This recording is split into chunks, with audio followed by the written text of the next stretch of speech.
Курсанты Якутской кадетской школы-интерната встретили гостей руководителей из различных силовых ведомств. Такие встречи проходят не случайно. Тем более, что накануне был подписан указ руководителем Северо-Восточного УВД на транспорте Владимиром Акуловым об установлении шефства над курсантами этой школы и открытии профильного класса. Материал Татьяны Каракуловой.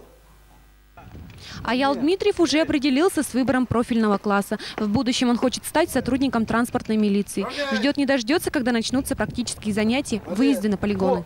Когда, если поступлю, будут проводиться рейды. Вот мне очень это нравится и хочу туда поступить.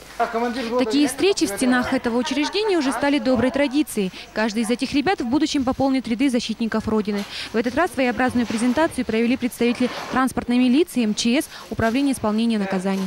Такая работа помогает выбирать профессию будущую профессию наших кадетов.